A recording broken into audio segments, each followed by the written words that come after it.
श्रीराम नमस्कार. आज 23 नोव्हेंबर 2025 श्रीमद भगवद्गीता आणि मनुष्य जीवन भाग 50.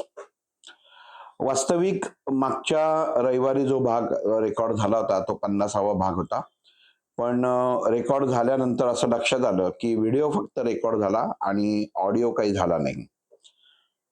आणि त्यामुळे तो विषय काय होता, तो अनुभूती आणि अनुभव असा त्याच्यामध्ये काही थोडंसं स्पष्टीकरण सांगितलं होतं. पण कुठल्या पुस्तकातनं आपण त्याच्यामध्ये वाचून सांगणं हा भाग त्याच्यामध्ये नसतो. त्यामुळं तोच परत काय येईल, कारण कोणी एक तर मुळात ऐकलेलंच नाहीये. पण तेच येईल असं नाही. कर्मसन्यास योग, आत्मसन्यास योग, भगवंताला आणि पार्थ अर्जुन यांच्यामधला जो संवाद चालू होता आणि भगवंताला जेव्हा अर्जुन प्रश्न विचारतो की हे युद्ध चालू असताना किंवा हे युद्ध आता जे होत आहे, हे जसं तू मला मदत केलीस, जसं तू मला येऊन सांगितलंस, तसं तू समोर कौरवांना पण का नाही सांगितलंस किंवा त्यांनाही तू सांगत का नाहीस. मागच्या भागात आपण पाहिलं होतं की जेव्हा युद्ध सुरू व्हायच्या अगोदर भगवान श्रीकृष्ण हे दूत बनून कौरवांच्या सभेमध्ये गेले होते आणि जे महावीर आता अर्जुनाच्या समोर युद्धासाठी उभे होते, हे सर्व त्या सभेमध्ये उपस्थित होते. प्रत्येकाच्या मनामध्ये भगवंताचं दर्शन, भीष्माचार्यांच्या मनामध्ये त्यावेळी झालेलं श्रीकृष्णाचं दर्शन हा एक स्वतःचा आत्मिक भाव होता. द्रोणाचार्यांचं सुद्धा वासुदेवाचं झालेलं दर्शन, कृपाचार्यांचं वासुदेवाचं झालेलं दर्शन. पण दुर्योधन आणि दुःशासन आणि त्याचे भाऊ यांच्या दृष्टिकोनातनं दूत ह्या व्यतिरिक्त भगवान श्रीकृष्णाची वेगळी काही किंमत नव्हती. पण ह्याच मध्ये ज्याला महाभारतातला कपटी असं समजलं गेलं, तो शकुनी सुद्धा होता. आणि त्याला माहिती होतं की भगवान श्रीकृष्णाची ताकद काय आहे, ह्या वासुदेवाची ताकद काय आहे. एखादा मनुष्य कपटी जेव्हा असतो, कपट हे त्याच्या मनामध्ये रक्तामध्ये जेव्हा एखाद्याच्या भिनलेलं असतं, तेव्हा तो दुसऱ्या कपटी माणसाला, छल करणाऱ्या माणसाला पटकन ओळखू शकतो. इथं जे कपट शकुनीने केलं ते आपल्या कुटुंबाचं जो बदला घ्यायचा होता त्याच्यासाठी केलेलं होतं. त्यांनी शपथ घेतली होती, वडिलांना शब्द दिलेला होता. म्हणजे एक प्रकारे तो त्याचा धर्म सांभाळत होता. आणि तसंच इथं भगवान श्रीकृष्णाने धर्मसंस्था सांभाळून कपट केलं नाही, पण कारस्थान हा शब्द आपण त्याच्यामध्ये उत्तम वापरणं होईल की श्रीकृष्णाने कारस्थान उत्तम केली. मग ह्याचा सगळा अंदाज त्या शकुनीला होता आणि त्यामुळे त्याला थोडंसं दुःख आणि वाईट वाटलं की जेव्हा दुर्योधनाने श्रीकृष्णाचा अपमान केला की तुला दूत आहे म्हणून तू दूतासारखाच राहा, नाहीतर आम्ही तुला पकडून बंदिवान करू. आणि तेव्हा शकुनी त्याला सांगतो की तू खूप मोठी चूक करतोयस, तू कोणासमोर काय बोलतोयस तुला कळत. पण त्यावेळीही त्या सभेमध्ये सर्व महारथी उपस्थित होते, पण त्यांच्या शब्दिक किंमत किंवा शब्दाला किंमत अशी नव्हती. आणि जो जन्मताच अंध होता डोळ्यांनी आणि नंतर बुद्धीनी असा धृतराष्ट्र, तो वास्तविक तेव्हा राजा होता, पण तोही काही बोलला नाही, कारण पुत्रप्रेम. मग भगवंतानी इथं अर्जुनाला सांगितलं की मनुष्य जीवनामध्ये प्रेम भावना ही अशी एक भावना आहे की ती मनुष्याला काहीही करायला लावते. आज तुला समोरच्या कौरवांचा, तुझ्या आप्तेष्टांचा जो पुळका येतोय, तुला असं वाटतंय की हे युद्ध होऊ नये आणि हे सगळ्यांचा मृत्यू तुझ्या हस्ते होऊ नये, असं तू अगोदरच सांगितलंस की यांना मी कसं मारू. आणि हे मारताना तुझ्या मनामध्ये ती प्रेम भावना उत्पन्न झालेली आहे. आणि प्रेम भावना ही युद्धभूमीवर चालत नाही. भावना मनुष्याच्या मनामध्ये जेव्हा उत्पन्न होते, ती तेव्हा कुठल्या गोष्टीसाठी उत्पन्न झालं ह्याला महत्व असतं. म्हणून आता जगतामध्ये अनेक प्रॉब्लेम आहेत. एवढं सांगण्याचं अर्जुनाला समाधान होत नाही. आणि तो म्हणतो की केशवा, तू अजून स्पष्ट करून सांग. पण तो पार्थ, एखादी गोष्ट जर ज्ञात नसेल, अज्ञात गोष्टीमध्ये मनुष्य काही करू शकत नाही. कारण ते क्षणिक आलेलं संकट असतं किंवा त्या गोष्टीची त्याला कधी कल्पना पण नसते. आपण कधी कधी एखाद्या कार्यक्रमात जातो आणि मागचं सीट काढलेलं असतं.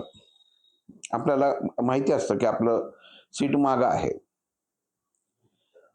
आणि तिथं जेव्हा कार्यक्रम चालू होतं, काही तांत्रिक कारणाने जिथं बसलेला असतो तिथं पाणी वगैरे पडायला लागतं किंवा काहीतरी टेक्निकल गोष्ट अशी घडते की त्या ठिकाणी बसणं अशक्य असतं. आणि मग आपण त्या आयोजकांकडे कंप्लेंट करतो की इथं असं असं होतंय, आम्ही तिकिटाचे पैसे पूर्ण दिलेले आहेत. आणि मग त्याला ते आयोजक बघतात की सगळीकडे कुठंच काही नाहीये, जागाच नाहीये, ह्यांनी 100 रुपयाचं तिकीट काढलंय, पण तिथं जागाच नाही, तर आता करायचं काय. म्हणून त्याला ते पुढे 500 रुपयाचं, जिथं पहिली 2 लाईन असतात तिथं माणसं कमी बसलेली असतात, तिथं आणून त्याला बसवतात.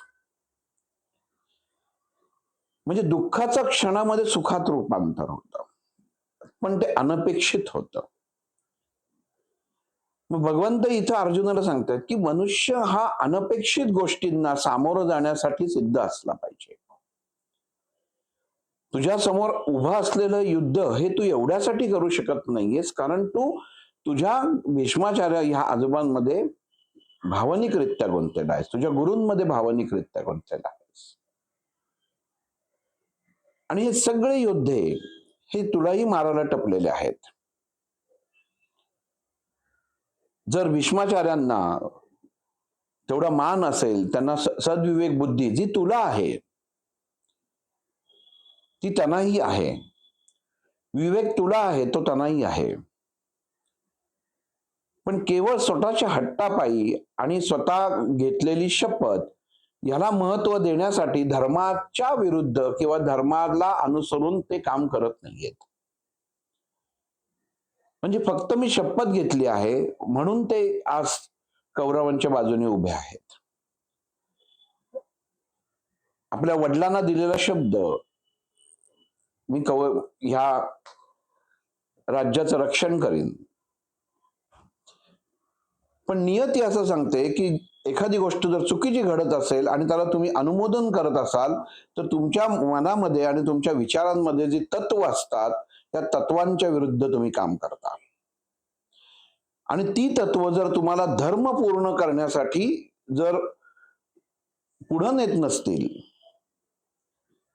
तर तुम्ही अधर्मी झालात. जसं आता तू ज्या दृष्टिकोनातनं या भीष्माचार्यांना पाहतो आहेस, तसे भीष्माचार्य अधर्मी म्हणून आता समोर आहेत. ज्यांना तू जन्मभर गुरु मानलंस, ते आचार्य द्रोण यांना सुद्धा माहितीये की ज्या विद्यार्थ्यांना, म्हणजे ज्या शिष्याना धनुर्विद्या शिकवली त्याच्यात तू पण आहेस आणि तिकडचेही कौरव आहेत, पण त्यांनी आपलं कर्तव्य विसरले. एका चुकीच्या गोष्टींना ते पाठिंबा देत आहेत. आपला शिष्य हा उत्तम धनुर्धर किंवा शस्त्रविद्येत प्रवीण असून नुसता उपयोग नाही, तर समाजासाठी तो योग्य त्याचं आचरण आहे का, हे त्यांनी पाहिलेलं नाही. आणि ही त्यांची मोठी चूक आहे.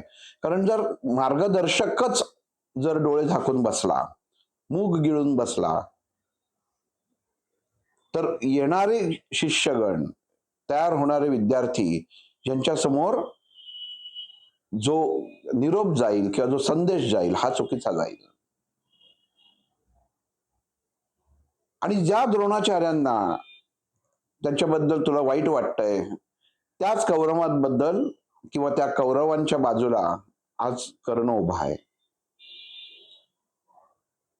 वास्तविक आपल्याला सगळ्यांना माहिती आहे की कर्णाचं आयुष्य, कर्णाचं जीवन हे ज्या मार्गे गेलं, म्हणजे भगवद्गीता असो किंवा महाभारत असो, पण कर्ण हे एकमेवच पात्र असं होतं की ज्याला कर्म म्हणजे काय हे उत्तम माहिती होतं, कर्मफळ म्हणजे काय हे उत्तम माहिती होतं, वियोग म्हणजे काय त्याला उत्तम माहिती होतं, अवहेलना म्हणजे काय उत्तम माहिती होती, दुःख म्हणजे काय उत्तम माहिती होतं, आईचं प्रेम न मिळणं म्हणजे काय त्याला माहिती होतं, आपल्यावर झालेला कर्णावरती जो सर्व अत्याचार झाले, मानसिक अत्याचार झाले, हे त्याला माहिती होते. पण त्यांनी कुठं ते स्वतःच्या कृतीमध्ये दाखवले नाहीत. आणि म्हणून त्याला आपण जर बघितलं, त्याचा अभ्यास केला, की भगवान श्रीकृष्णाला अर्जुनाला कर्णापासून वाचवायचं होतं. कारण हा एकमेव व्यक्ती असा होता की जो अर्जुनाला तोडीस तोड होता, सर्व बाजूनी, विद्येमध्ये, आचरणामध्ये, आणि काकणभर जास्तच होता, अर्जुनापेक्षा जास्त होता. पण जसं म्हणतात की भगवान श्रीकृष्ण हा ह्या सर्व सत्तेचा, ह्या सर्व जगताचा नियंत्रण करत असतो, तसं नियंत्रण पहिल्यापासून भगवंतांनी कर्ण आणि अर्जुन ह्याच्यामध्ये ठेवलं होतं. पण आपल्याला हा जो विषय आहे, अर्जुनाच्या मनामध्ये आपल्या आप्तेष्टांविषयी निर्माण झालेलं प्रेम आणि त्याच्यामुळे त्याच्या खांद्यावरचं गळून पडलेलं गांडीव, आणि तो केशव म्हणजे श्रीकृष्ण अर्जुनाला विचारतो की तुला दुःख म्हणजे काय माहितीये, तू काय उपभोगलायस जीवनामध्ये, तुला दुःख म्हणजे काय कधी कळलंच नाहीये, तू पहिल्यापासून सुखावह अवस्थेत आहेस, तू युद्ध केलीस, ती जिंकलीस, तू ध्यान धारणा केलीस, पण तुझं ध्यानच लागलं नाही, ध्यान तुझ्या लक्षात आलं नाही. अर्जुनाला थोडस आश्चर्य वाटलं. स्थितप्रज्ञ अवस्था प्राप्त केलेला अर्जुन भगवान श्रीकृष्णाला विचारतो, ध्यानस्थ अवस्थेत जाऊन सुद्धा ध्यान प्राप्त झालं नाही, याचा अर्थ काय केशवा? परंतु मनुष्य ध्यानस्थ अवस्थेत तेव्हाच जातो तेव्हा त्याला कळत असतं की ज्याच्या पाठीमाग मी आहे, ज्या गोष्टीचा मी विचार करतोय, ती गोष्ट माझ्यापासून वेगळी करणं म्हणजे ध्यान अवस्था आहे. ध्यानात येणं, आपण म्हणतो ना रोजच्या, तुझ्या ध्यानात आलं का काय बोलतोय ते, म्हणजे विशिष्ट गोष्टीचं केलेलं विचार. आणि हा विचार अर्जुनाला करायची कधी वेळच आली नाही. स्थितप्रज्ञ होता, योद्धा होता, महावीर होता, सर्व शस्त्र अस्त्र सहजतेने त्यांनी प्राप्त केलेली होती, अर्थात स्वतःच शौर्याने प्राप्त केलेली होती. पण दुःख म्हणजे काय याची भयानकच नव्हती. अवहेलना म्हणजे काय अर्जुनाला कधी जीवनामध्ये हे कधी उपभोगाला मिळालं नाही. हा सुद्धा उपभोगच आहे. वनवासात गेल्यानंतर स्त्रीच्या वेशातही त्याला राहायला लागलं, अवहेलना झाली नाही, स्वरूप बदललं, तात्पुरतं बदललं, आतली व्यक्ती तीच होती. हेच भगवान श्रीकृष्ण अर्जुनाला सांगतात. जगताचा नियमच आहे. बाह्य अवस्थेत लोकांनी तुला बघितलं म्हणून तुम्हाला ओळखलं नाही, पण जेव्हा लोकांच्या लक्षात आलं की यांची शक्ती काही, हा सर्व ब्राह्मणांची शक्ती काहीतरी वेगळी आहे, तेव्हा कुठेतरी संशयाची सोयी चुकली होती. पण त्याच्यातनं तुम्ही वाचलात. अर्थात भगवंतानीच त्यांना वाचवलेलं होतं. आणि मग इथं अर्जुन म्हणतो, असं तू माझ्यासमोर त्या शत्रूची स्तुती कशी काय करतोयस? असं माझ्यामध्ये काय नाहीये आणि जे कर्णामध्ये आहे हे तरी तू सांग.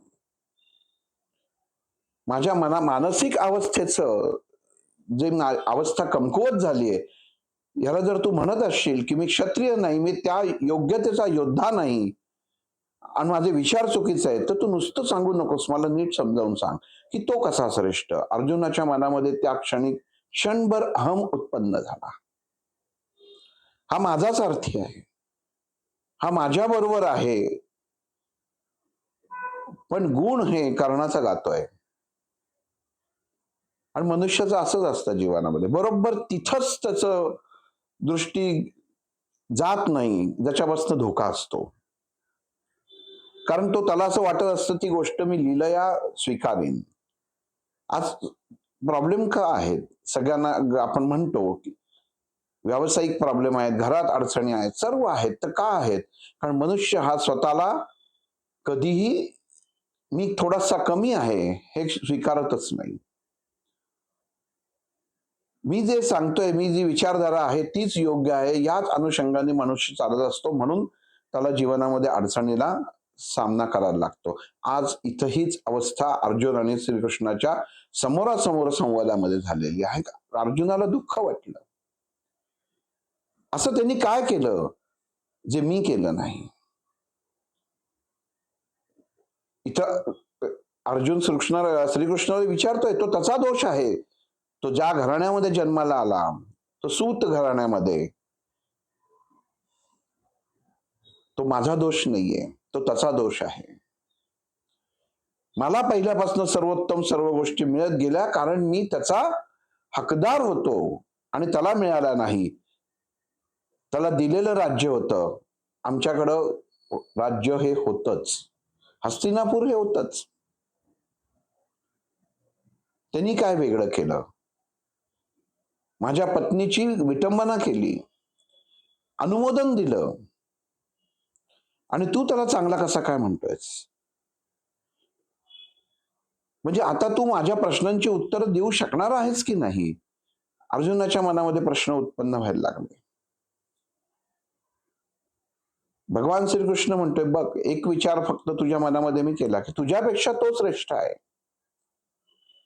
या एका विचारामुळे तू किती बोललास?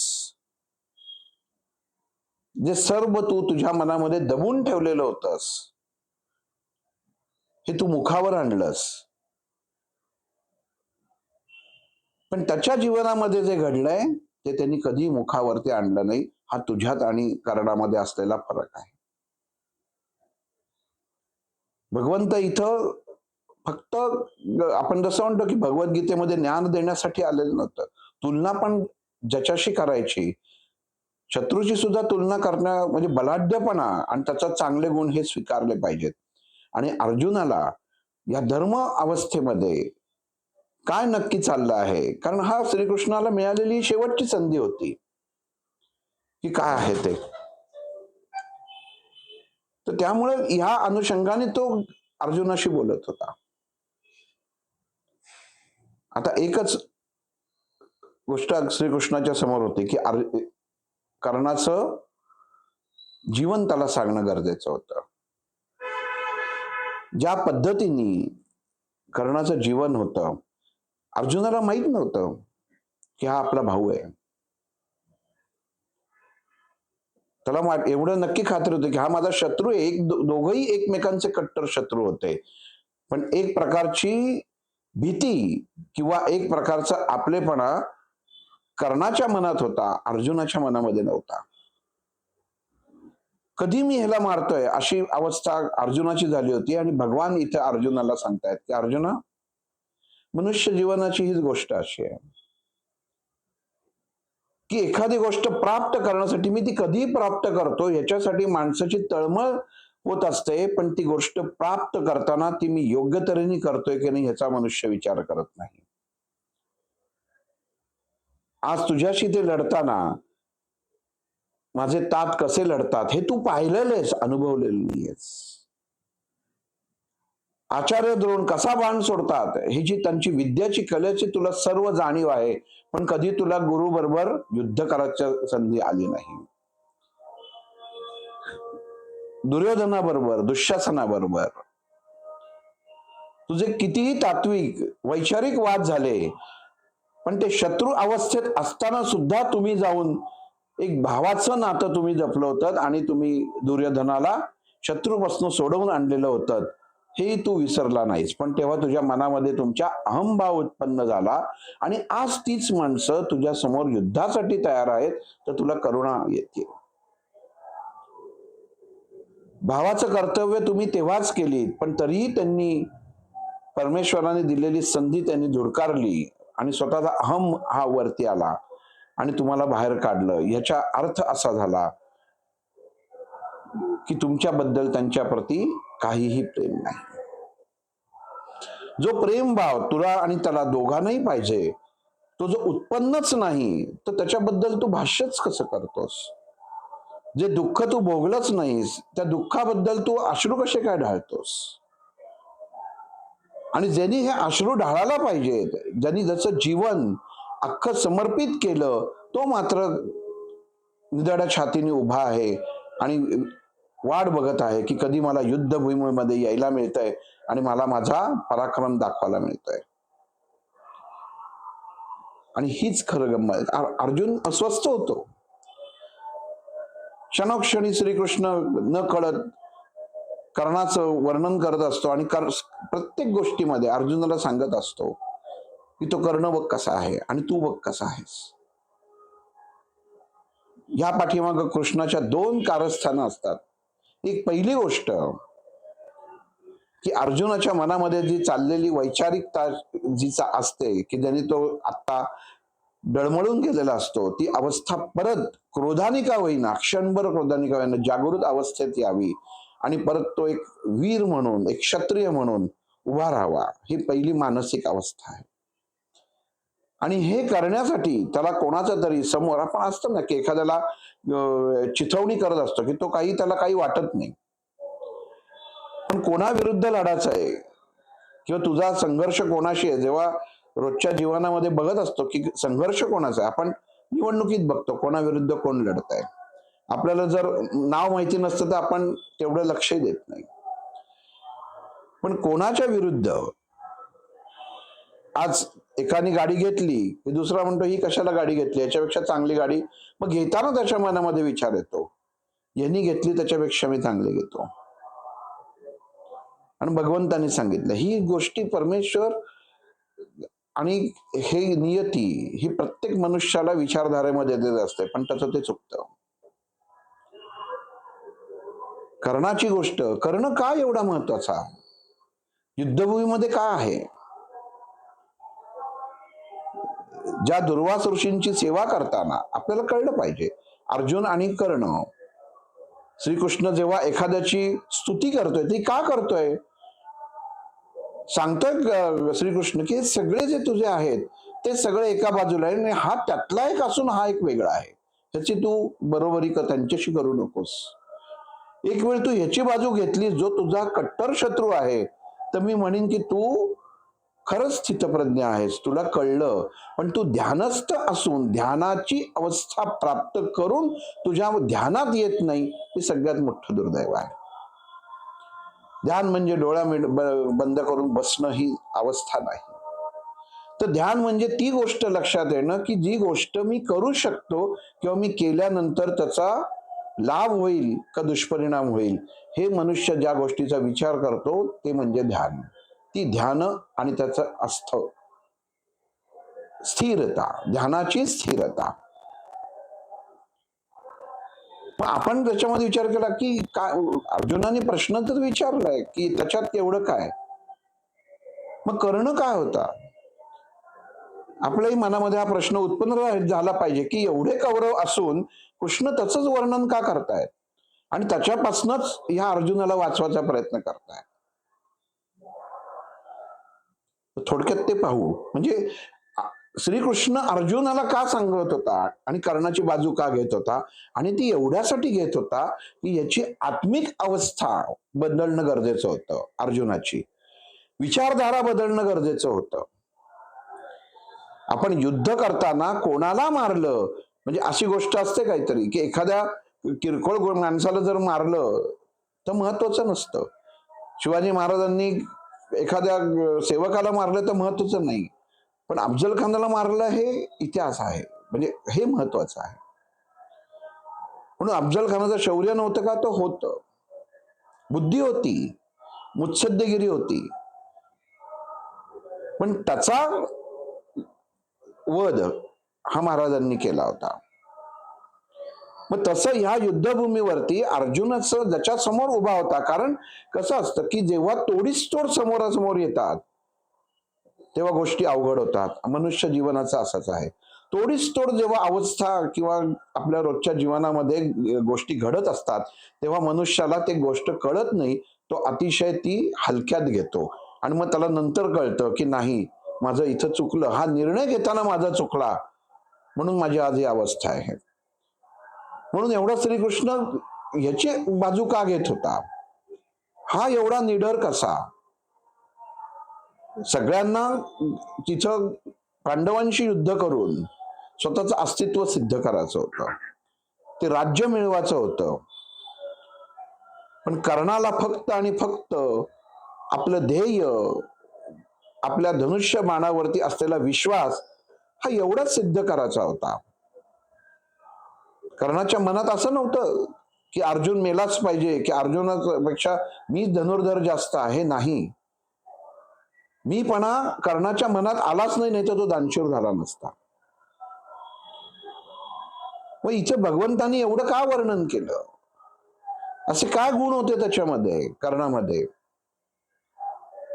मग हे मानसशास्त्राच्या अनुषंगाने भगवान श्रीकृष्णाने जे अर्जुनाला सांगितलं थोडक्यात पाहू. आपल्या सर्वांना माहिती आहे की दुर्वास ऋषींची सेवा करता करता कुंतीला जो एक आपण म्हणतो की तुला जे पाहिजे ते घे, आशीर्वाद मिळाला तिला, आणि तेव्हा लग्न झालेलं नव्हतं आणि ती बागेत आली, दुर्वास ऋषींची सेवा केली आणि तेव्हा वनात आली, ध्यानस्थ झाली. आणि ध्यानस्थ झाल्यानंतर तिला कळलं की आपल्याला हे प्राप्त झालेलं आहे, वर प्राप्त झालेला आहे, पण हा खरा आहे की नाही तो बघावा. आणि त्यांनी सूर्य देवतेची आराधना केली आणि उत्तम असा मूल जन्माला आलं, जे सूर्याच्या किरणांपासून जन्माला आलं आणि तिच्या झोळीत आलं. एखाद्या स्त्रीला जेव्हा बाळ होतं, जेव्हा ती आई होते, तेव्हा तिची मानसिक अवस्था इतकी सुखावह असते, मातृत्व इतकं श्रेष्ठ असतं की त्याचं वर्णन केलेलंच नाहीये कशात आणि करताच येणार नाही, इतकी तृप्तता. आणि अशी तृप्तता, असं सुंदर बाळ जेव्हा कुंतीच्या जोडीत आलं तेव्हा तिला त्या बाळाला बघून तिला वाईट वाटलं. त्या बाळाचं भविष्य बघा, जन्मताच जन्मताच माझा जन्म झाला आणि जसा जन्म झाला तशी त्याची अवहेलना सुरू झाली, भोग सुरू झाले. सूर्यपुत्र, कवच आणि कुंडल, तेजस्वी, जसा बाप तसंच ते मूल होतं. पण तिला भीती वाटली, माझं लग्न नाही झालेलं, समाज काय म्हणेल, हा मूल कुठनं आणलं, कसं झालं, याचे वडील कोण? आणि मग तिने त्या एका टोपलीत त्याला ठेवलं आणि प्रवाहित नदीत, प्रवाहित नदी हा शब्द खूप महत्वाचा आहे, प्रवाहित नदीमध्ये ती टोपली सोडून दिली. पण तिच्यातलं मातृत्व हे जागृत अवस्थेत त्या क्षणी आलं नाही. आज ही अवस्था आजच्या काळामध्ये सुद्धा किती होतीये. किती स्त्रिया, किती मुली अनैतिक संबंधातनं गर्भपात करतात. हे त्याचंच लक्षण आहे. आणि ते सोडून दिलं आणि निसर्ग सांगतं, एखादा पालापाचोळा किती उत्तम दर्जाचा असला तरी तो त्या प्रवाहाचा, त्या नदीच्या प्रवाहाचा सामना करू शकत नाही. कारण त्याच्यात ती तेवढी ताकद नसते. आणि ते बाळ बाळ वाहत गेलं आणि पुढं एक सारथी कुटुंब नदीकाठी कपडे धुण्यासाठी आलं होतं आणि त्यांच्या हातात ते पडलं. जरा जन्मताच सुखावह आयुष्य भोगाचं होतं, त्याचं रूपांतर क्षणामध्ये जन्मताच दुःखात झालं होतं. आणि त्याच्या सारथ्याच्या घरामध्ये ते वाढायला लागला. त्या दोघांनाही मूल नव्हतं. त्यांना कळलं की भगवंतानी आपल्यावरती ही कृपा केली. ही भगवंताची लीला आहे की आम्हाला मूल दिलं म्हणून. आणि ज्याच्या पदरी एखादं बाळ वाढलं जातं, तेच त्याचे आई वडील ह्या नावाने ते ओळखलं जातं. जन्म दिला कुंतीनी, पण मातृत्वाचा कणही तिच्या ओलावा तेव्हा तिच्या मनात नव्हता. वास्तविक पहिलं बाळ म्हणजे तिला किती आनंद व्हायला पाहिजे होता, पण ही कर्णाच्या जीवनातली पहिली सगळ्यात मोठा अवहेलना आहे. की उत्पत्तीच जिथं झाली तिने उत्पत्तीच नाकारली कर्णाची आणि त्याला मरणासाठी सोडून दिलं. त्याचं भाग्य ते काय सारथ्याच्या हाती लागलं. पण मना शेवटी रक्त असतं. ओढ लागली, मोठा व्हायला लागला कर्ण. धनुष्य बाण पहिल्यापासूनच त्याच्या वेध घ्यायला लागले. मी धनुष्य बाणच चालवणार. वडिलांबरोबर रोज जायचा हस्तिनापुराच्या दरबारात.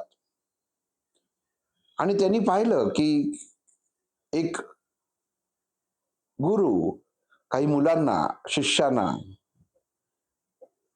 सर्व शस्त्र विद्या शिकवत आहेत. आणि स्वतःचा धनुष्य बाण घेऊन कर्ण त्यावेळी तिथे आला.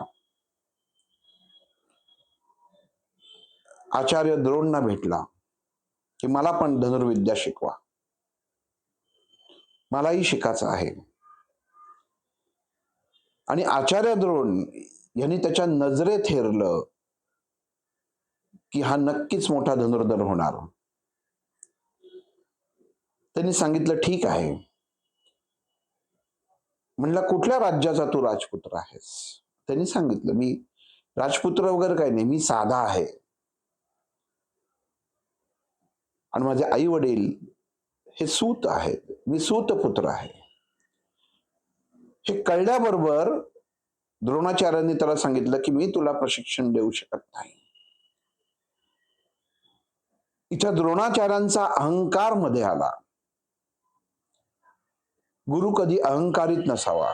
भगवान श्रीकृष्ण अर्जुनाला सांगताना आपण हा एक भाग असा समोर ठेवून ऐकतोय. जीवनाचे पैलू बघतोय. कुठल्याच गुरुला शिष्य हा कुठल्या वर्गातला आहे, कुठल्या जातीभेदीचा आहे हे करायची गरजच नसते, कारण तो फक्त शिक्षक असतो. इथं ते द्रोणाचार्यांनी केलं. कारण एक बदला घेण्यासाठीच त्यांनी हे शिक्षक पद स्वीकारलं होतं, गुरुपद स्वीकारलं होतं. कारण द्रुपद राजांनी केलेला अपमान. आणि मी ज्यांना तयार केलं त्या तयार केलेल्या शिष्यांमध्ये एका सूतपुत्राला सुद्धा, जो रथाच्या निगा राखतो, त्याच्या मुलाला पण मी शिकवलं, म्हणून माझं नाव कमी होईल या विचारधारणेने त्यांनी कर्णाला हाकलून दिलं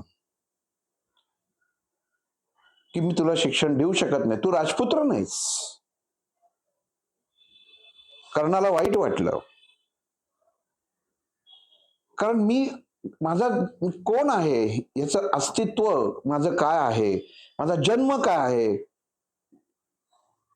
हा कर्ण विचार करत होता. माझी ओळखच नाही. आत्ता ओळख आहे ती फक्त सूतपुत्र आहे.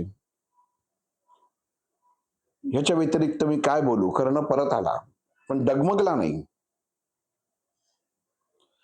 त्याच्या लक्षात आलं की मी डगमगणारा नाहीये.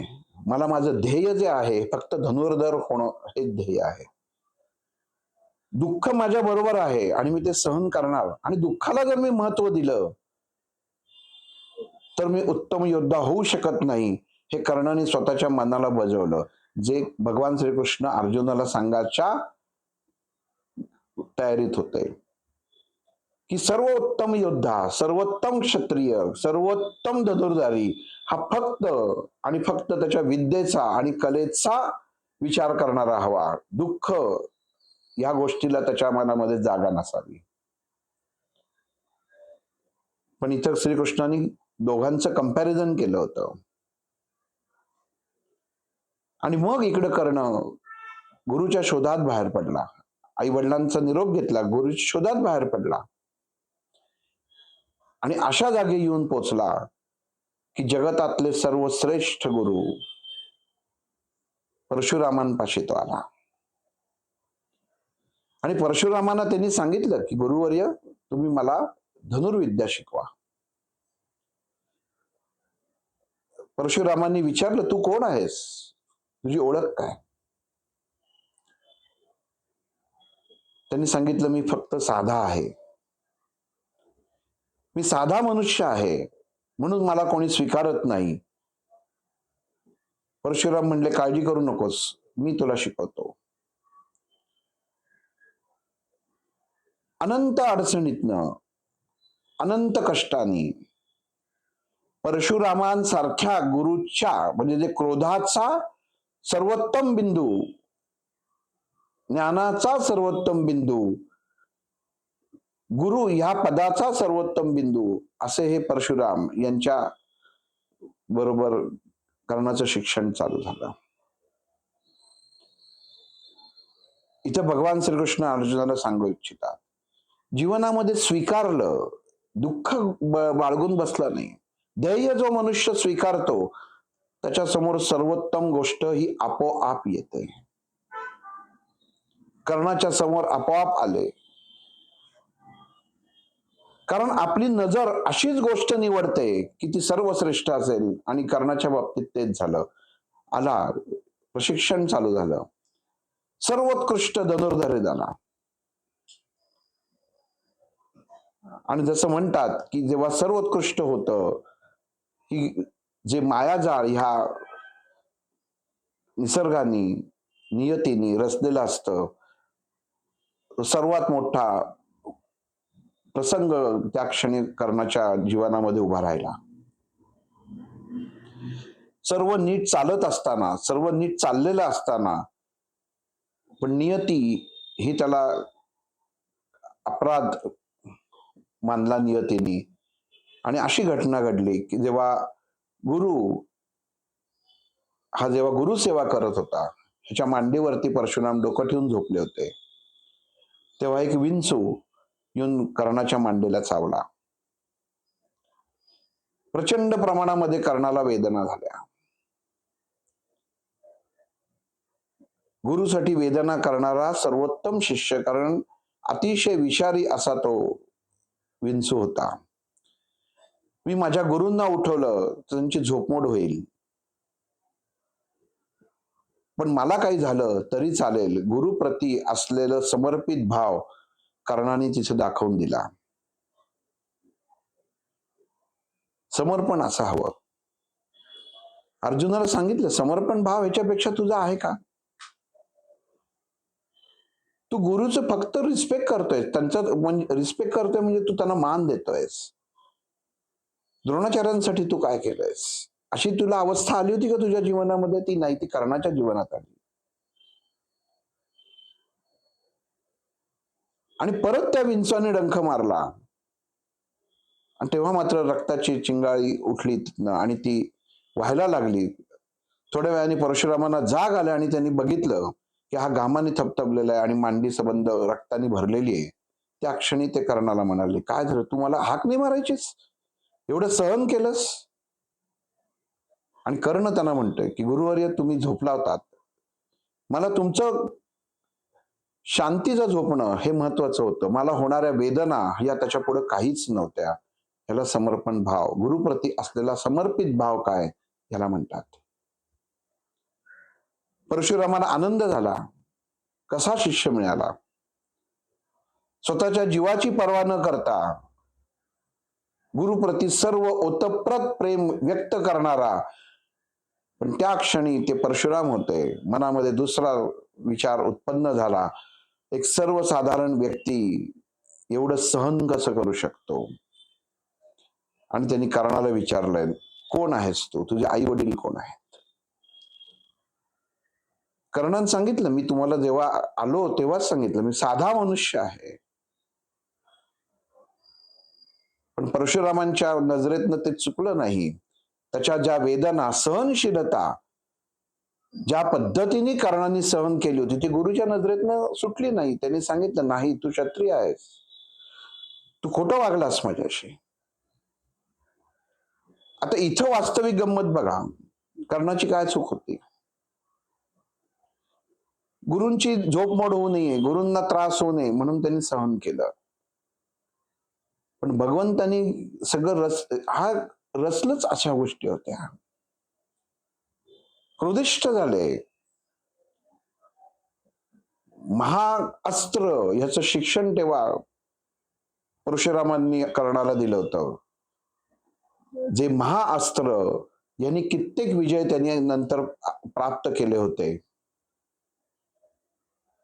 पण जेव्हा निर्णायक क्षण येईल, जीवनाचा निर्णायक क्षणाच्या वेळी तू अस्त्र वापरशील, तेव्हा तू ही विद्या विसरशील, तुला ती आठवणार नाही. कारण अस्त्र चालवण्यासाठी मंत्रशक्ती लागते, ती मंत्रशक्तीच तू विसरशील. अस्त्र तुझ्या हाती असेल पण मंत्रशक्ती तुझ्या हाती नसेल, हे शाप त्याला देतात. आणि तिथं कर्णाला वाईट वाटतं. त्यांनी कुठल्याही प्रकारे गुरूंना विरोध केला नाही, गुरूंना सांगितलं नाही तुम्ही माझ्याशी चुकीचं वागलात, मी सहन केलंय तुमच्यासाठी केलं, वास्तविक तुम्ही माझी पाठ थोपटायला पाहिजे होती, पण तुम्ही मला शाप दिलात. जीवनभर मी जे कष्ट केलेत त्याच्यामध्ये हा शापाची एक भर पडली. भगवंत अर्जुनाला सांगतात, तू काय केलंस? एक छोटीशी गोष्ट तुला सांगितली की हा तुझ्यापेक्षा सर्वश्रेष्ठ आहे, तर तुझ्या मनामध्ये अहंभाव उत्पन्न झाला, तू त्याला ते स्वीकारायला तयार नाहीस. आणि इथं कर्णाने गुरुंनी दिलेली शापवाणी हसत स्वीकारले की गुरुवर्य तुम्ही जर तुमची इच्छा असेल तर मी हे हसत स्वीकारतो. आणि कर्ण तिथनं निघाला. स्वतःच्या ठिकाणी आई वडिलांची इथं परत येऊन राहायला लागला. पण नियती ही बरोबर सगळे पत्ते स्वतःच्या हातात ठेवत असते. कारण भगवंताला इथं माहिती होतं, भगवंत हा जगताचा निर्माता होता. कुठं काय घडणार आहे, काय नाही घडणार आहे, ह्याचं त्याला पूर्ण नियंत्रण आत्तापासून करणं गरजेचं होतं. एकच व्यक्ती अशी होती की सर्व अवस्थेत, सर्व स्थितीमध्ये स्थितप्रज्ञ नसून सुद्धा स्थितप्रज्ञाच्या वरची अवस्था प्राप्त केली, म्हणजे तो कर्ण होता. एकदा सकाळी धनुर्विद्येचा जेव्हा सराव करत होता आणि जो बाण त्यांनी निवडला होता, हा सर्वश्रेष्ठ वेगाने जाणारा बाण होता की लक्ष्याचं भेद हा घेणारच तो बाण. या विद्येचा तो सराव करत असताना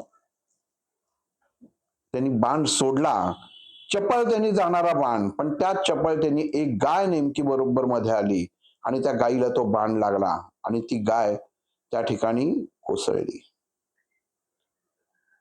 त्या गायीचा मालक आला, गायीला कोसळताना बघितलं. कर्णाने सांगितलं की मी मुद्दामून केलं नाहीये, मी सराव करत असताना ही कशी आली तेही मला कळलं नाही, की मी इतका देहभान विसरलो होतो की माझं लक्ष फक्त त्या लक्ष्यावर होतं आणि ही आली आणि माझं तिथं क्षणाकरता दुर्लक्ष झालं.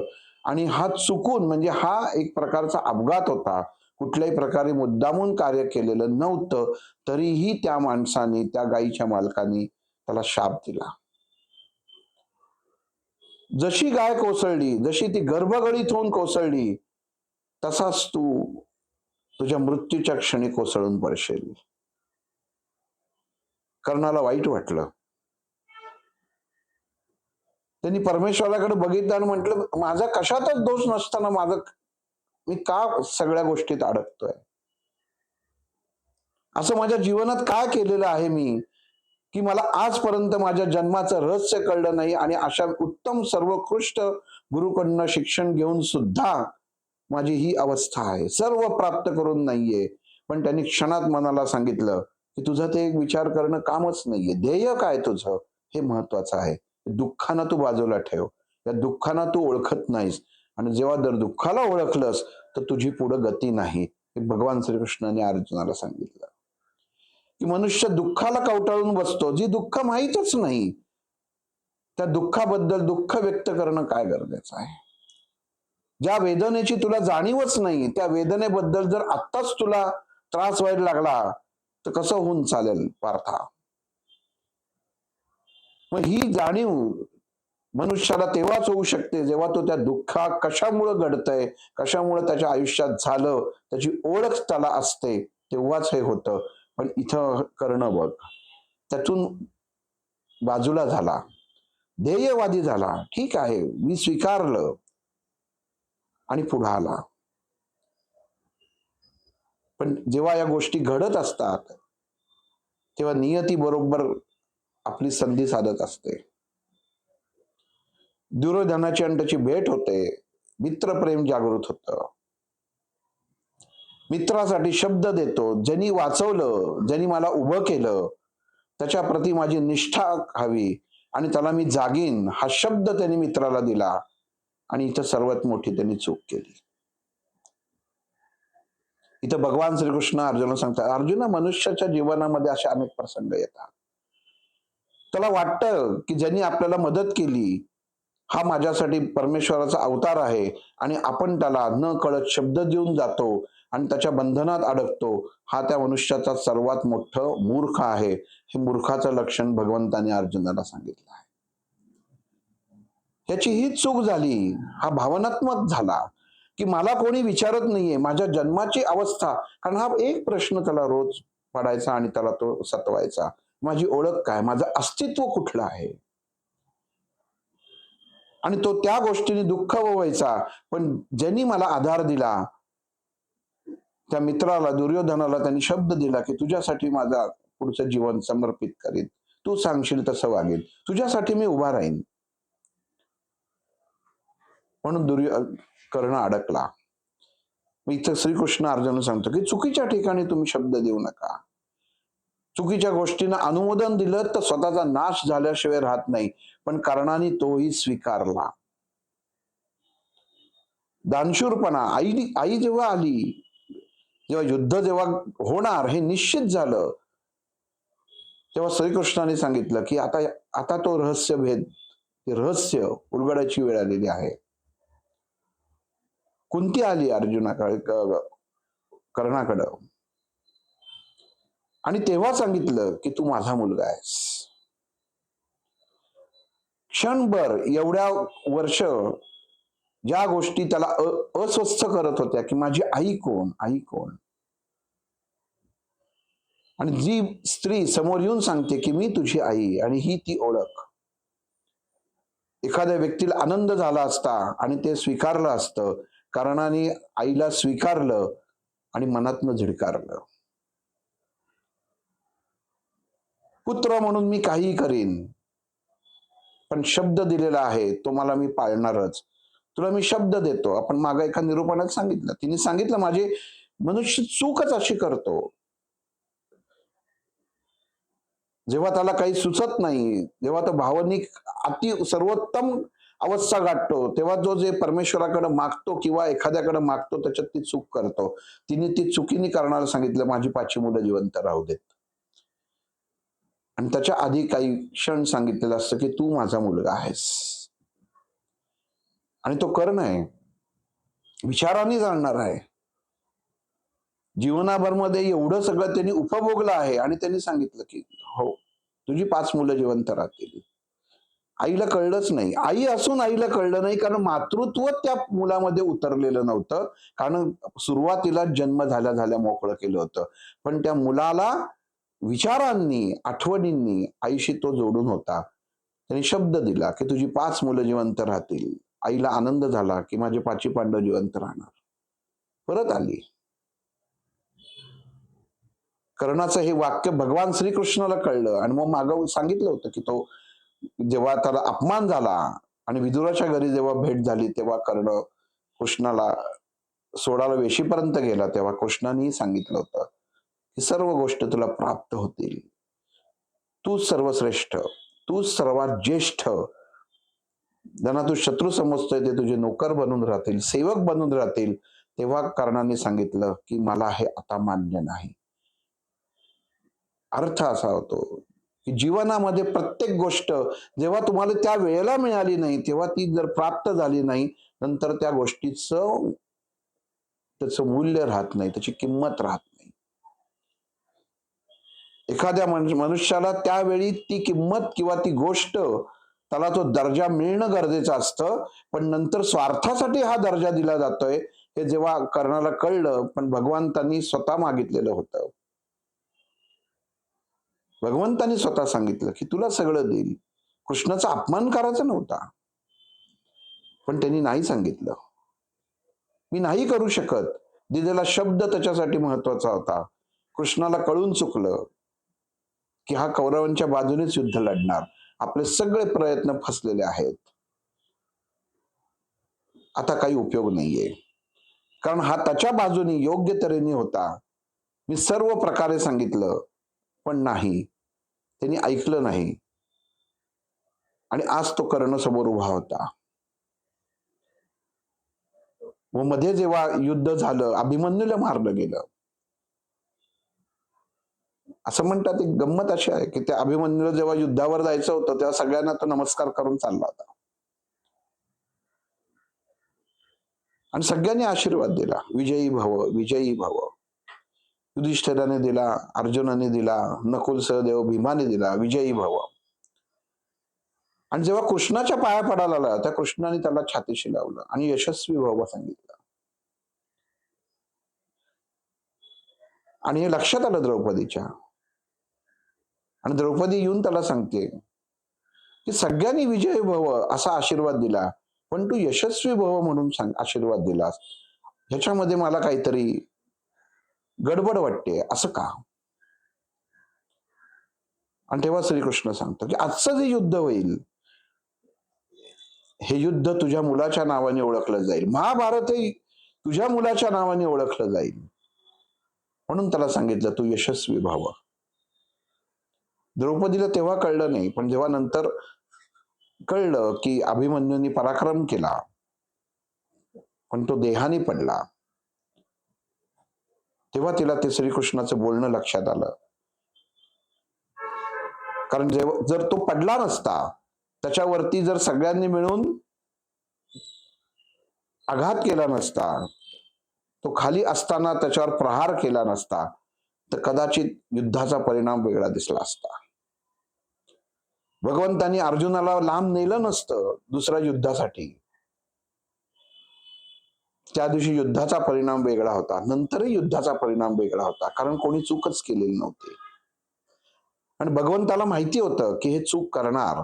कारण एखादी व्यक्ती जो स्वतःवरती आत्मविश्वासावर जेव्हा त्याला असं वाटतं, की मी सर्वश्रेष्ठ आहे, तेव्हा तो नक्की कुठेतरी चूक करतो आणि ते चूक करताना त्याच्या बरोबरच्या असलेल्या व्यक्तींनाही वाटतं, की हा जो करतोय ते योग्य करतोय आणि तेही ती चूक करून मोकळे होतात.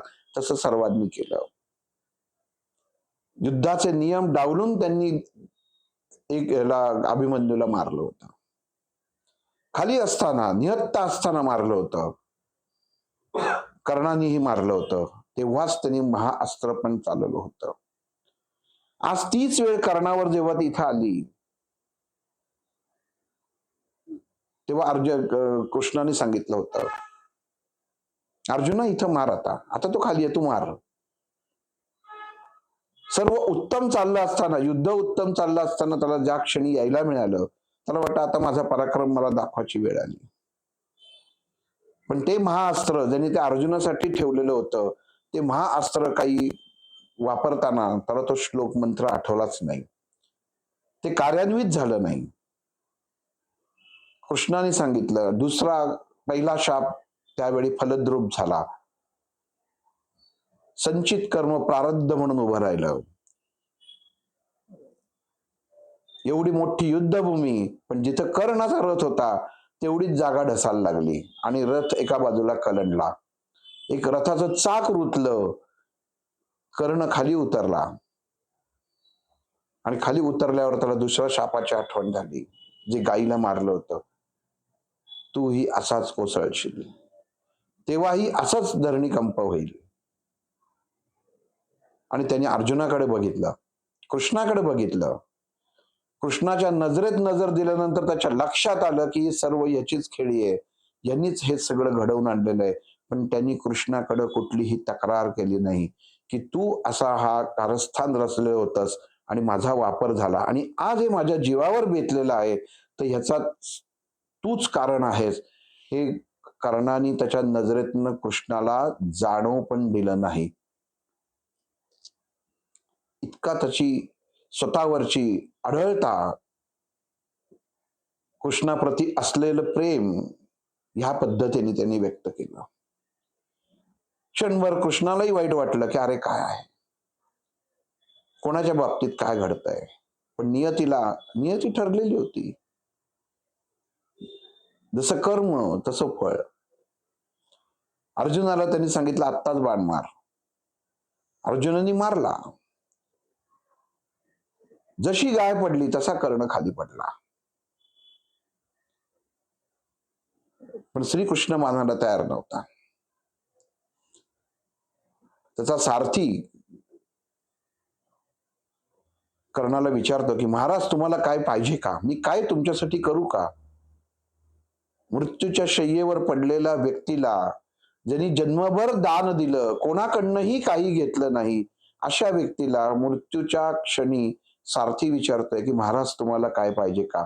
कर्ण हसतो आणि म्हणतो की ह्या मृत्यूच्या क्षणी मी काय कशाची अपेक्षा करू. जीवनात जे मला रहस्य पाहिजे होतं ते कळलं, मातृत्वाचं प्रेम मिळालं नाही. आणि जिने ते रहस्य सांगितलं ते सुद्धा स्वतःच्या स्वार्थासाठी सांगितलं. त्याच्यासाठी मूर्ख दुःख हे माझ्या नशिबी एवढं पचवलंय. आणि आता असं कुठलं सुख आहे की जर ते तुम्हाला दिलंस तर मला बरं वाटेल, मानसिक समाधान होईल. असं काहीच राहिलेलं नाही. भगवान श्रीकृष्ण हे संवाद ऐकत होता. कृष्ण खाली आला. कर्णाचे ओठ चिकटले होते, पण अंगामध्ये अजून थोडीशी दुगदुगी होती. श्रीकृष्णाला वाटलं की हा उठू शकतो. अगोदरच आपण ती कवच कुंडलची गोष्ट ऐकलेली होती की ब्राह्मण म्हणून गेलेला व्यक्ती कवच कुंडल मागून गेला. म्हणजे एखाद्या व्यक्तीला किती खाली न्यायचं, किती त्याच्याकडनं ओरबाडायचं, अगदी जन्मापासून मृत्यूपर्यंत फक्त देतच गेला. त्याला कोणी काही दिलंच नाही. सगळं त्यांनी त्याच्यापासून काढून घेतलं. का घेतलं काढून? कारण तो त्या सर्व गोष्टींचा हकदार होता, पण त्याला ती गोष्ट मिळाली नाही. सगळं ओरबाडून घेतलं गेलं. शेवटी ती कवच कुंडल पण गेली की जी ताकद होती त्याची ती पण दिली आणि त्यांनी ती दिली, हसत दिली. आणि आता या मृत्यूच्या क्षणी थोडासा प्राण दुगदुगी असताना कृष्ण त्याच्या जवळ आला आणि म्हणला कर्णा तुझ्याकडे काहीतरी मागतो. कर्णही हसला. अंगात त्राण नव्हता, ओठ उघडत नव्हते, तरी ते शक्ती जेवढी काही शिल्लक होती. कृष्णाला भीती होती, हा उठेल अर्जुनावर वार करू शकतो, ही कृष्णाला असलेली भीती होती. पण कर्णाला कळलं होतं सर्व संपलेलं आहे. आता माझ्याकडे घेण्यासारखंही काही नाही आणि देण्यासारखंही काही नाही. पण ज्याच्या द्वारी आपल्याला जायचंय तो साक्षात द्वारकाधीश आता माझ्या समोर उभा आहे. हे भाग्य आहे माझं. आणि तो माझ्याकडे काहीतरी मागतोय. आता तर माझ्याकडे काही शिल्लक राहिलं नाही हे मला माहिती असताना तो मागतोय. आणि नाही म्हणायची पद्धत कर्णाकडे नव्हती. तो म्हणला, काय देऊ वासुदेवा? त्याचा एक सोन्याचा दात होता. तो म्हणला, हा दात मला देतो. कृष्णाच्या मनामध्ये एकच विचार होता की हा दात काढेल कसा, कारण एवढा हा घायाळ झालेला व्यक्ती आता दात कसा काढेल. कारण भीती होती की हा कधी उभा राहील आणि अर्जुनावर वार करेल. ही खरंच याची शक्ती संपली का? हे कृष्णासारख्या परमात्म्याला सुद्धा कळलं नाही. म्हणजे तो कर्ण किती श्रेष्ठ असेल. कर्णाने जी होती ती ताकद, सर्व ताकद, शेवटी साधना केलेला देह होता. साधना केलेली माणसं अशीच असतात. वाटतात की ही संपली, पण ती संपत नाही. मग त्यांची शेवटची ऊर्जा काम करणं चालू होते. आणि इथं ती ऊर्जा चालू होऊ नये हे श्रीकृष्णाला माहिती होतं. आत्ताच ही संपवली पाहिजे. बाजूला पडलेला त्या धुळीच्या लोटामध्ये असलेला एक दगड घेऊन कर्ण स्वतःच्या तोंडावरती मारतो आणि तो दात तोडून कृष्णाच्या हाती देतो. कर्णाकडनं तो दात घेतो आणि कर्णाचं श्वास कमी कमी होत जातात. उत्तम कर्म जगला. भगवान श्रीकृष्णाने सांगितलं मनुष्याचं कर्म कसं असावं, तर कर्णासारखं असावं. कर्मात न अडकता कर्म केलं. विचार नाही केला, हा दात मी का देऊ, हा माझा आहे. त्यांनी कृती करून मोकळा झाला. आणि कृष्णाची खात्री पटली, आता हा उठणार नाही, याचा श्वास कमी कमी होत चाललाय. आणि त्याला स्वर्ग प्राप्ती झाली. ही गोष्ट अर्जुनाला आणि कर्ण ह्याच्या दोघांमधला भेद लक्षात येण्यासाठी आहे. ह्याच्यातली कुठलीच गोष्ट अर्जुनाच्या बाबतीत घडलेली नव्हती. सदैव पांडुरंग क्षमस्व भगवान श्रीकृष्ण त्याच्या बरोबर होते. कर्णाने कृष्णाला ओळखलं, पण बरोबर असून अर्जुनाने कृष्णाला ओळखलं नाही. त्याची ताकद ओळखली नाही. तो जो सांगतोय त्याच्याकडे लक्ष दिलं नाही. त्याला असं वाटायचं की मित्र बोलतोय, पण त्याला ते कळलं नाही. आणि इथं मग तो अर्जुनाला सांगतोय, दुःख तू काय कळलं, ह्याच्यात दुःख कुठं आहे, ह्याचं चारित्र्य बघ, हे कसं जगला, गुरुप्रती श्रद्धा कशी असावी, आणि गुरुनी जरी झिडकारलं तरी मनुष्याने ना उमेद होता कसं उभं राहावं, कसं जगावं. एक क्षणिक गोष्ट जी आपल्या मित्रांच्या नादाने त्याच्या हातनं अनावधानाने घडली, पण तिथं सुद्धा ती घडता कामा नये याचं भान त्याला तेव्हा त्या क्षणात आलं नाही. हीच मनुष्याची कृती जन्माजन्माची आहे. मनुष्य जगत असताना क्षणभराचा राग त्याला विकोपाला घेऊन जातो आणि त्याच्या नाशाला कारण ठरतो. हे तू अर्जुना कायम लक्षात ठेव. क्रोध आणि राग ह्या दोन वेगवेगळ्या गोष्टी आहेत. समोरचे सगळे रागाने तुला मारायला टपलेले आहेत, पण तुझ्या मनामध्ये त्यांच्याबद्दल जे वात्सल्य आहे हे चुकीचं आहे. कारण तू स्वतःचा विचार करतोयस, मनाचा तू गुलाम होतोयस. अर्जुन नावाची व्यक्तीचा तुला विसर आहे. तुला चालवणारा हे तुझं मन आहे, जे साशंक आहे, जे स्वतःच्या सुखाचा विचार करताय, जे तो विचार करतोय की मी या गुरुंना का मारू, या आजोबांना का मारू, माझ्या भावंडांना का मारू, आणि मग संन्यास मी स्वीकारतो. असं संन्यासी होतच येत नाही. सर्व प्राप्त करून ते मोकळं होणं, त्याची अपेक्षा न ठेवणं, त्याला संन्यास म्हटलेलं आहे.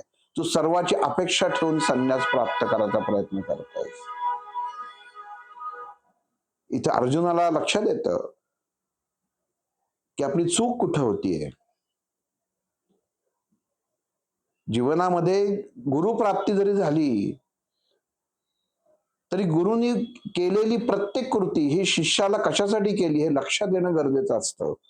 ते जर लक्षात आलं नाही तर त्याचं शिष्यत्व पण, त्याचं शिष्य पण ह्याला काहीही किंमत राहत नाही. भगवंतच आरती होते म्हणून अर्जुनाचा रथ चालत होता. भगवंत बरोबर होते म्हणून अर्जुनाचा श्वास स्थिर होता.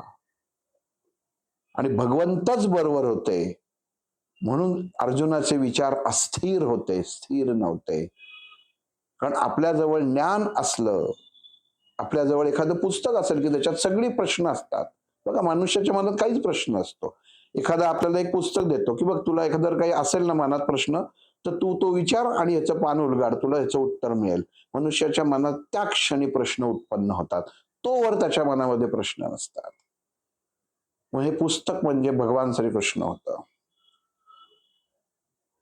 त्याची उत्तर सर्व श्रीकृष्ण होतं आणि प्रश्न अर्जुन होता. आणि सर्वसामान्यांना ह्याचं गणित कळणं गरजेचं होतं. मग त्यांनी जसं सांगितलं की ज्याला जी जी प्राप्त नाही, जी गोष्ट प्राप्तच नाही, त्या प्राप्तीसाठी आपण धडपड करू नये. ज्या गोष्टी प्राप्त केल्यानंतर त्याचं रूपांतर दुःखात होत आहे, ती गोष्ट मनुष्याने करू नये. पण ती कदाचित प्राप्त करण्यासाठी दुसऱ्याने तुम्हाला सांगितलेलं असतं. धर्माचा त्या पाठीमागे उद्देश वेगळा असतो. हे धर्मयुद्ध होतं, तुला करणं प्राप्त होतं. तू कोण? तू राजा आहेस. तुला हा विचार करायचा अधिकार नाही. हा धर्म आहे.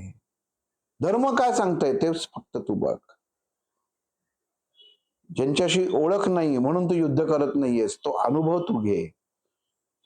हा अनुभव घेतल्याशिवाय तुझं गळून गेलेलं गांडीव तुझ्या परत हातात येत नाही. गांडीव हे एक धनुष्य गळून गेलं म्हणजे हा फक्त एक बाह्य दागिना झाला किंवा बाह्य शस्त्र झालं. पण मनुष्य जेव्हा अंतरात मनाने जेव्हा खचून जातो, मनातनं कोसळतो, तेव्हा त्याला जर उभं राहायचं असेल तर धर्म काय सांगतो हे त्यांनी पहिल्यांदा लक्षात घेतलं पाहिजे. तिथं त्यांनी स्वतः समोर कोण आहे, नातेवाईक आहे का? बघ, आपल्या जीवनामध्ये किती गोष्टी अशा असतात. आपली मुलं काही चुका करतात, आपल्या बाजूची लोक काही चुका करतात, आपण त्या डोळेझाक करतो.